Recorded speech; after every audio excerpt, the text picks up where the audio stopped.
want to start this morning with like an informal, super scientific poll here.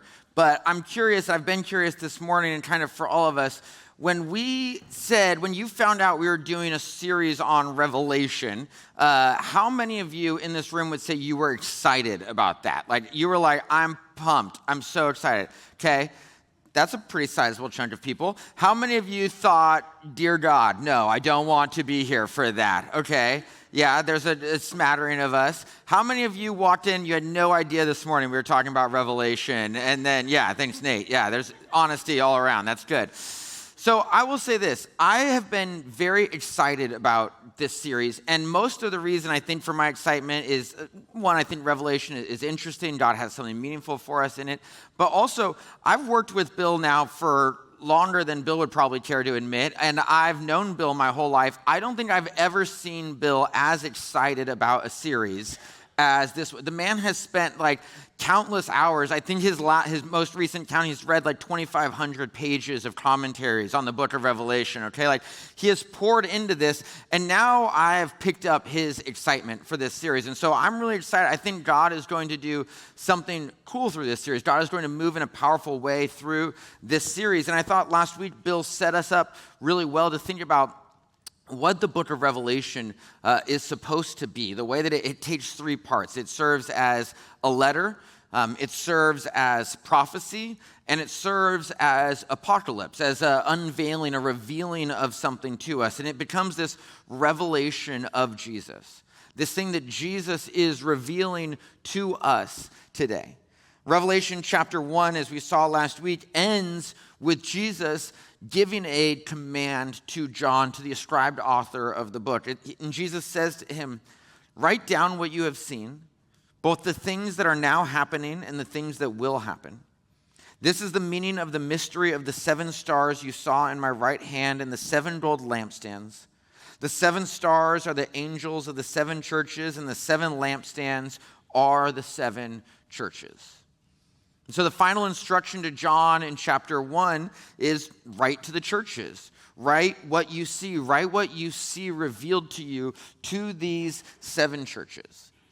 And chapters 2 and 3 of Revelation then are the content of those letters, the things that Jesus has instructed John to write to these 7 churches of Asia Minor. And you can see we've got a map here of the kind of Greco-Roman world in the Eastern Mediterranean at the time. I made these maps myself, so don't hold me accountable to exact placement or anything on any of these. But you can see Rome here in the west, Jerusalem in the southeast. You're all thinking, I can't read that, just wait. Okay, we can zoom in now. There you go. Congratulations. And you can see here's the 7 churches of the 7 letters that we see throughout Revelation. These were the original audience of this book. Ephesus, Smyrna, Pergamum, Thyatira, Sardis, Philadelphia, and Laodicea. These are the 7 churches, not the only 7 churches of the book of Asia Minor, but they're the 7 that are addressed in the book. And Jesus was acutely aware of what was going on in each of these churches at the time of the writing of Revelation. And he used some really imaginative language to help us understand the point that he was trying to make in these letters. Now, Ephesus was referenced as being a faithful city in its letter, or having the reputation of being a faithful city, because it was from Ephesus that Paul had launched much of his ministry in the region. Smyrna gets a reference to the victor's crown in its letter because the victor's crown was the mark of winning an Olympic event at the time.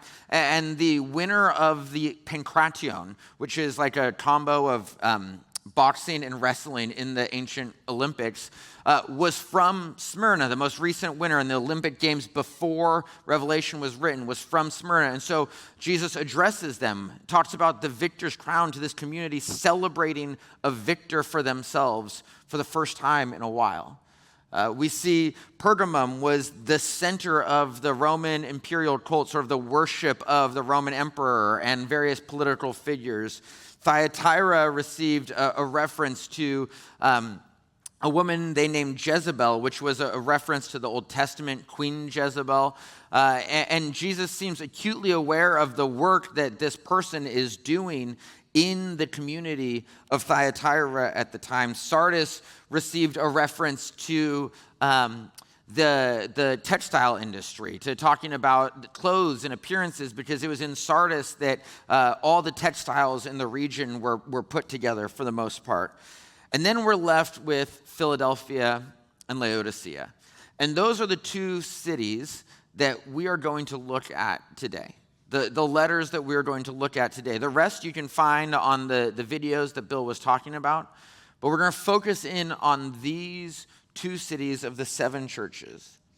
The language that we see, it's the references made, they were very real references to very real people in very real cities in Asia Minor, in the ancient world. These were real references to real communities, and yet they're also for us.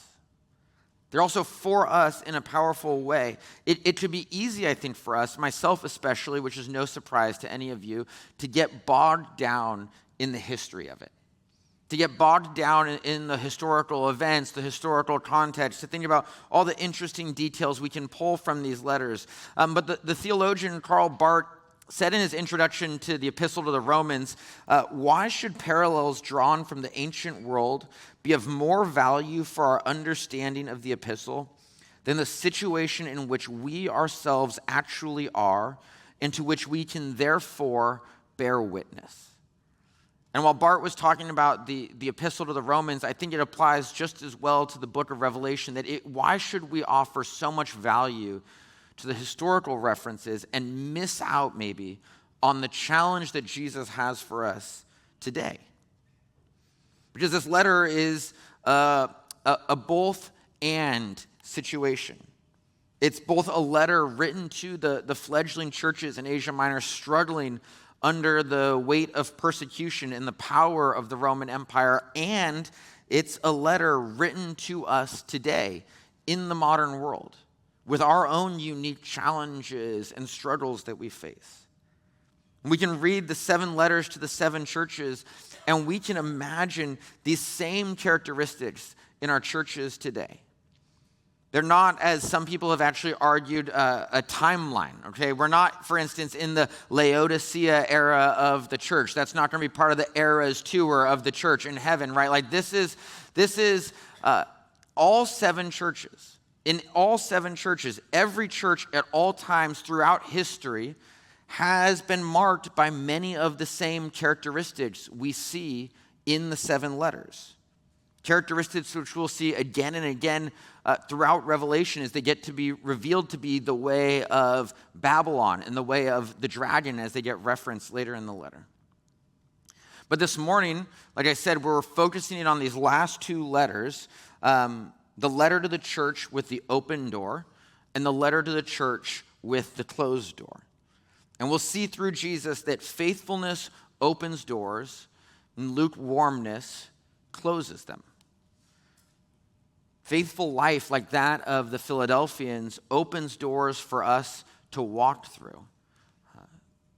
Lukewarm life like that of the Laodiceans closes doors for us to hide behind.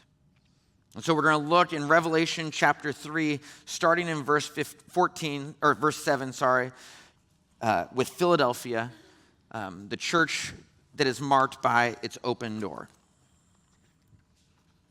And this is what it says. Write this letter to the angel of the church in Philadelphia. This is the message from the one who is holy and true, the one who has the key of David. What he opens, no one can close, and what he closes, no one can open. I know all the things you do, and I have opened a door for you that no one can close. You have little strength, yet you obeyed my word and did not deny me.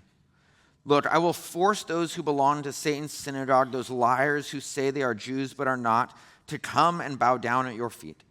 They will acknowledge that you are the ones I love. Because you have obeyed my command to persevere, I will protect you from the great time of testing that will come upon the whole world to test those who belong to this world. I am coming soon. Hold on to what you have so that no one will take away your crown. All who are victorious will become pillars in the temple of my God, and they will never have to leave it. And I will write on them the name of my God, and they will be citizens in the city of my God, the new Jerusalem that comes down from heaven from my God. And I will also write on them my new name. Anyone with ears to hear must listen to the Spirit and understand what he is saying to the churches. And Jesus says to the Philadelphians, you've been faithful. And because of your faithfulness, I have opened a door to you, a door that no one else can close. And let's recognize for a second, there's a lot for us to unpack in just one of the 7 letters, right? There's a lot for us to unpack in each of the letters. But I want us, as we look at these 2 letters, we have to understand a little bit about the city of Philadelphia at that time to understand Jesus' letter to this church better. Because as far as cities of the ancient world go, Philadelphia was a baby. It was an infant. It had been founded 200 years before the writing of Revelation, which, like, to us in America, if something's 200 years old, that's like George Washington times, right? But for the Philadelphians, it was an infant city. It was the youngest city of the letters. For reference, Ephesus, which also gets a letter, was founded 1,000 years before Philadelphia was founded. So this is the baby of all of the letters, of all of the cities. And Philadelphia was founded by the Greeks as a colony in Asia Minor for a reason. Their goal was that through Philadelphia, they would Hellenize, or they would make Greek, the Eastern world. And so they founded the city of Philadelphia as a missionary city for Greek culture, to go east into Asia further, to spread Greek culture out into the Eastern Mediterranean. They were intended to be missionaries, and they carried out their role dutifully for 200 years. And when Rome conquered the Greek city-states, they took with them their colonies in Asia Minor, and Rome expanded on this mission. They built a massive highway through Philadelphia so that they could reach these new conquests in the east, through Galatia, Cappadocia, Syria, Judea. They used this city to spread Rome's culture and Rome's power and Rome's supply lines east. Their largest enemy, still standing, the Parthians in modern-day Iran, they fought them not in a physical war early in the first century, but through a sort of quasi-culture war where they try to put as much of their culture through Philadelphia to the east as possible. And from the very beginning, Jesus' reference here to the Philadelphians as this gateway to the east, as this door that has been opened, is a reference to the role they had been called to play. From the very beginning, what had been the city of imperial mission, Jesus is saying, has now become a city of the divine mission. That they had been called to be divine missionaries through whom the gospel of Jesus, rather than going east, would come west into the Roman world. That out of the east, out of this small group of people calling themselves the way in this small communities in the east, that Jesus would open a door for them to the west, to share the gospel in a new way. And they did it faithfully. Jesus commends them, even though they were weak, even though they had little strength, they displayed an incredible faith in Jesus. They obeyed his word. They didn't deny Jesus.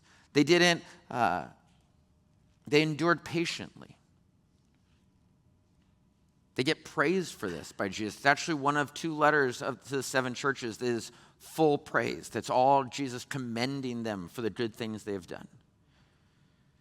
But the church in Philadelphia with the open door is contrasted by the church in Laodicea with the closed door. And if we look in verse 14, we see Jesus' letter to the Laodiceans. He says this, "Write this letter to the angel of the church in Laodicea. This is the message from the one who is the Amen, the faithful and true witness, the beginning of God's new creation. I know all the things you do, that you are neither hot nor cold. I wish that you were one or the other. But since you are like lukewarm water, neither hot nor cold, I will spit you out of my mouth. You say, I am rich. I have everything I want. I don't need a thing. And you don't realize that you are wretched and miserable and poor and blind and naked. So I advise you to buy gold from me, gold that has been purified by fire. Then you will be rich. Also buy white garments from me so you will not be shamed by your nakedness, and ointment for your eyes so you will be able to see. I correct and discipline everyone I love, so be diligent and turn from your indifference. Look, I stand at the door and knock. If you hear my voice and open the door, I will come in, and we will share a meal together as friends. Those who are victorious will sit with me on my throne, just as I was victorious and sat with my Father on his throne. Anyone with ears to hear must listen to the Spirit and understand what he is saying to the churches. Laodicea was likely to be considered the wealthiest city of the seven that get mentioned in the book of Revelation. We know that an earthquake in 61 CE destroyed many of the cities of Asia Minor, including cities that get referenced throughout Revelation. And in response to this earthquake, the Emperor Nero at the time, who was ruling, actually offered his assistance to all of these cities. The empire will pay for you to rebuild what has been lost. And almost all of the cities accepted this offer, except for Laodicea. Laodicea declined Nero's aid, and they said basically to the empire, no, we don't need your help. We can do it ourselves because we are rich. We have everything we want. We don't need a thing from you. And Jesus, interestingly, takes their own claim, their own point of pride, and uses it against them. He said, you claim to be rich. You claim to have everything you need, and yet you don't realize that you are wretched and miserable and poor and blind and naked. The Laodiceans believed that they were self-sufficient. They could do it all on their own, but in the end, they forgot something, or in this case, someone kind of important. They forgot Jesus.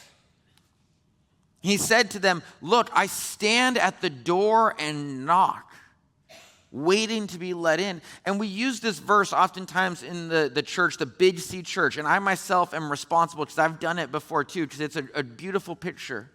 If you've read My Heart, Christ's Home, we see this picture that Jesus is at the door of your heart, oh non-believers, and he's waiting to knock on the door of your heart if you would just let him in.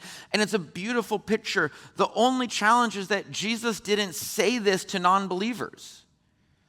Jesus said it to his church, to this group of people who had put their faith in Jesus, but now for whatever reason had closed the door of their community to him. And he says to them, look, I am on the outside. I am standing at the door of your community, knocking to be let in. Bill recounted to the staff the other day that their extremely chonky dog, Maverick, if you've ever seen him, was out, he's sitting in the front yard of their house. If you've driven past the Stafurias, you know you've seen Maverick out there just hanging out, doing his thing. And Bill was recounting that him and Kim, they were kind of doing some chores, cleaning some stuff up, getting stuff ready, and he was out front and the door was open, and as they finished kind of completing all of their tasks, someone closed the door and they just went about their day. And some time passed, and suddenly Bill realized, I haven't seen my dog in a while, and you felt that panic inside of like, oh my gosh, where's my dog? And so he's searching around and he opens the front door to look, and Maverick was sitting right there outside the front door, waiting for somebody to let him back in the house. They got going so fast, they got moving so fast, they had so much to do that they forgot Maverick on the outside. This is what the Laodiceans had done to Jesus. They got moving so fast, they had so much to do that they closed the door. They hid themselves behind the door, and in doing so, they left Jesus out. They left him on the outside. I just finished reading a biography of the British explorer Captain Cook, because I have what someone might call it a case of early onset old man, right? Like that's what I like to do with my life. And so I read this biography and I loved it. And if you want recommendations, I'll give it to you another time. But in the biography, it talked about the story of a Tahitian man named Mai, who was originally from actually an island off the coast of Tahiti, and his tribe had been attacked by the Bora Borans. And when I think of Bora Bora, I think of like TikTok and like people traveling for fun. When they thought of Bora Bora, they thought of cannibals. And so like there's very conflicting views of this, right? And so his tribe was attacked. His family was actually killed. He was orphaned, and he was forced to flee to the main island of Tahiti himself to stay away. And so when Captain Cook's ships arrived for the first time in Tahiti, Mai asked to go back with them. Would they take him on board to go back to wherever they had come from? And so they obliged him. They loaded him up. They took him from the beautiful island of Tahiti all the way back to the less beautiful islands of England, right? Like that was the trap that was set for him. And so they took him back there, and he lived for 2 years in England, in London mostly. He joined polite British society. He adopted a bunch of British customs and traditions. And not that this is like the main point for today, but there's all these hilarious journals of these 5'4" tall, pale, paltry British men who are hundreds of journal entries trying to figure out, why is this tall, 6 foot tall, tan, well-built Polynesian man taking all of the ladies' attention from us? Like journal entry after journal entry of people upset. This is a painting of Mai that was done while he was in London. But after 2 years living in London, Captain Cook was commissioned to go back to the Pacific, and part of his commission was to take Mai with him, to return him to Tahiti with farm animals and guns and red feathers and a suit of armor and clothes and tools to impress the local Tahitians, to establish through Mai a permanent relationship between Tahiti and King George III. And so they took Mai back. They sailed him around the Cape of Good Hope in South Africa, across the Indian Ocean, back to the stunning waters of Polynesia. And they took him to an island off the coast of Tahiti known as Huahine, and they left him there. But before they left, they built him a house, an English-style house that overlooked the ocean for him to live out his days in. And you're probably thinking, what does the island of Huahine and this Tahitian man have anything to do with the Laodiceans? And here's why. With his English-style house came what is reported to be the first door ever built in the Society Islands. That up until this point in time, not a single door had ever been built in this community of islands around the city or the island of Tahiti. Cook himself was really helpful. He ordered the door to be built and then wrote in his journal why it had to be constructed. And he recounted that it needed to be built and locked because Mai had been given such a great number of possessions that he needed a way to hold on to them. That he needed a way to keep them safe, to secure for himself the stuff he now owned. For hundreds of years, people had lived in the Society Islands without a care for ownership in this way. They didn't have anything to hold on to keep exclusively for themselves until Mai. Until Mai returned, and with him came a closed and a locked door for the first time. The Laodiceans huddled together behind the closed door of their church because they had something to hold on to for themselves.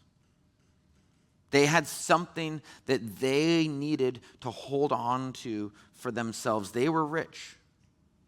They were self-sufficient. They had everything they needed.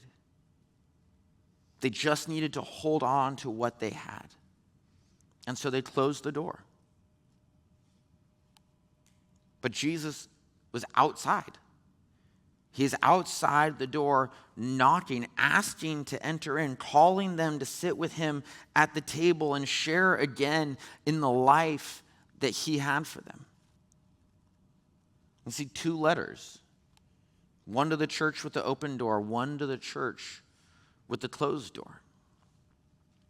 And it'd be easy, I think, to ask the question then at the end of our time, is the door of our church open like that of the Philadelphians or closed like that of the Laodiceans right now?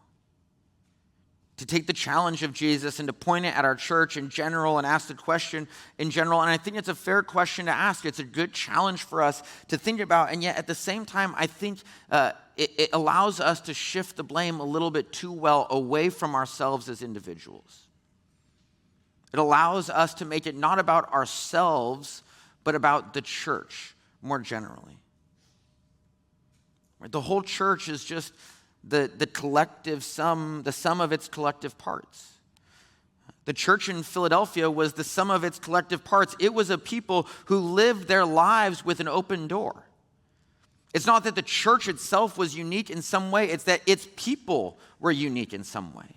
Its people lived their lives as people with an open door, their lives with little strength but great faith, as people who walked through the door that Jesus had now opened for them.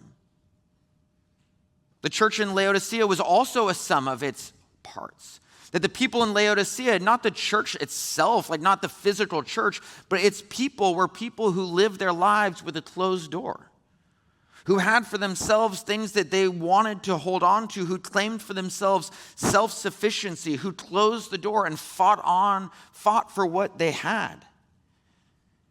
The question we shouldn't ask is the door of our church open or closed? It should be, is my door open or closed? Is your door, is the door to your life open or closed? Does my life look like the life of the Philadelphians, whose door has been opened because they have, even when they have little strength, they have a great faith in Jesus? Because they endured patiently. Because they obeyed Jesus and they did not deny him. They kept on persevering because they held on to faithfulness. Is this what my life looks like? Or does my life look like the Laodiceans who Jesus has to challenge to say, you think you have everything you need already? And yet here I am standing outside of your life, knocking to be let in again, waiting to be allowed in again. Who Jesus challenged for being neither hot nor cold, but lukewarm, for not holding on to faithfulness, but their wealth that they'd hidden away behind these doors. What does your life look like right now? Is it open or is it closed? Jesus himself offered a very similar challenge in Matthew chapter 16. It's a great chapter, an apocalyptic chapter in so many ways, but in verse 24 it says, "Then Jesus said to his disciples, 'Whoever wants to be my disciple must deny themselves and take up their cross and follow me. For whoever wants to save their life will lose it, but whoever loses their life for me will find it. What good will it be for someone to gain the whole world yet forfeit their soul? Or what can anyone give in exchange for their soul? For the Son of Man is going to come in his Father's glory with his angels, and then he will reward each person according to what they have done. Truly I tell you, some who are standing here will not taste death before they see the Son of Man coming in his kingdom.'" There's this nice note here, I think, about Jesus saying this to his disciples. And of course, John, the ascribed author of Revelation, is one of these people standing there. And he's right. He will see this vision of the Son of Man coming into his kingdom that we get in Revelation. But the challenge of Jesus is, who will we be?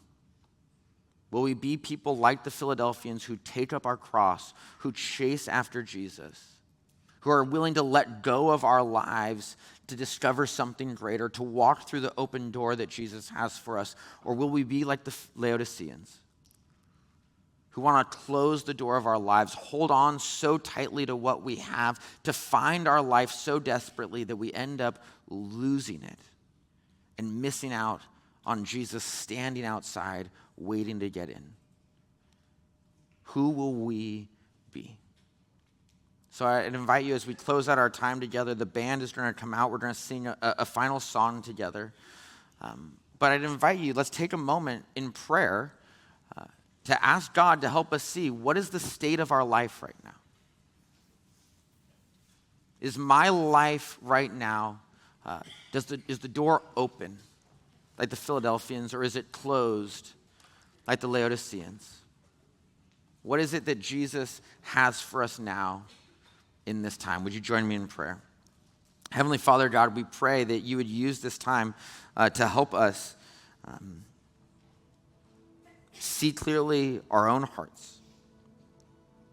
Help us see our own lives, God, and the door in each of our lives. And reveal to us, God, is the door open? Are we willing to take up our cross to follow after you? Or is the door closed? Are you outside right now, God, knocking at the door, asking to be let back in? God, help us see in this moment clearly where you are before us and the life that you have for us. We pray this all in the name of your Son, Jesus. Amen.